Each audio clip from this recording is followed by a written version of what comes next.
carried out in for and ammunition weapon possession.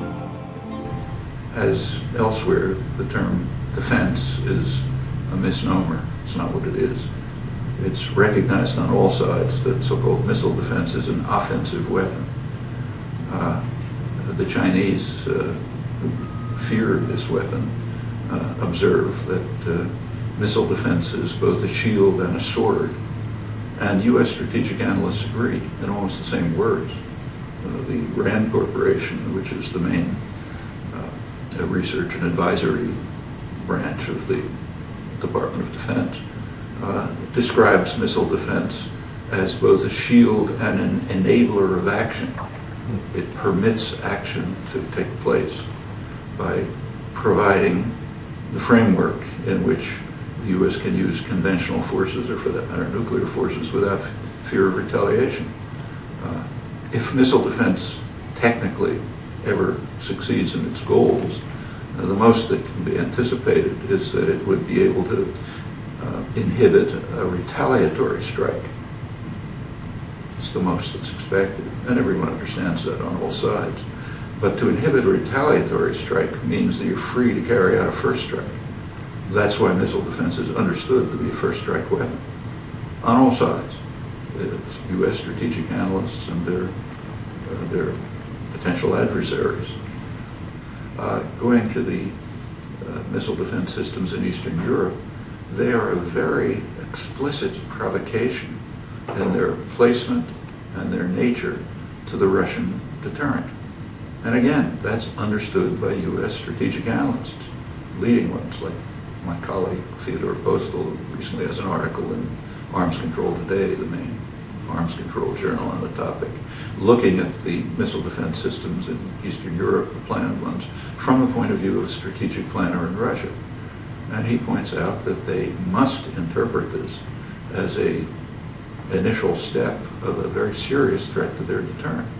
So therefore they will react, and in fact have already reacted, exactly as expected.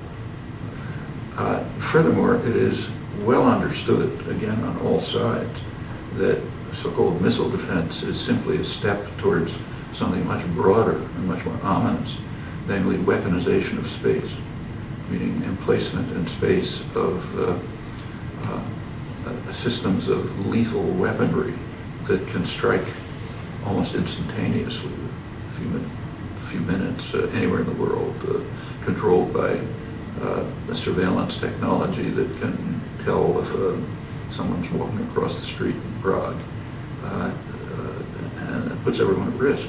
Now, that's official U.S. policy, to move in that direction. The words are denied, but when you read the documents, it's very clear. The Clinton administration was formally committed to what they called control of space for military purposes.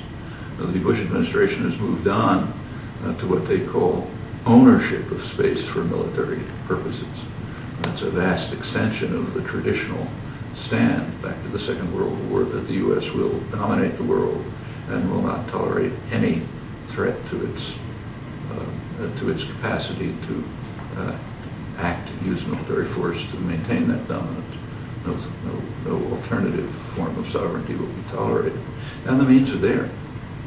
Weaponization of space would mean, sooner or later, placement of weapon stations, probably nuclear powered, which themselves would be extremely dangerous, and which could pose a serious threat to anyone. Anyone, in fact, not just nuclear states. The U.S. has refused to accept what are called nuclear assurance restrictions, meaning a ban on using nuclear weapons in a first strike against non-nuclear states. The U.S. formally rejects that alone, meaning anyone is a potential target. Well, the struggle to prevent the development of military bases in Poland and Czechoslovakia and missile defense systems is of extraordinary significance. In fact, it is no exaggeration to say that the fate of the species is at stake in these decisions. Well, when I hear the slogan, "Give peace a chance," at my age, I'm thinking of my grandchildren and I desperately want them to be able to have a world in which they can survive. And that will happen only in one way, if we not only give peace a chance, but make sure that the chance is realized. The people of the world overwhelmingly want peace, overwhelmingly oppose the warlike actions of their leaders. It's always been true. It's up to us to see whether we can bring that hope to fruition.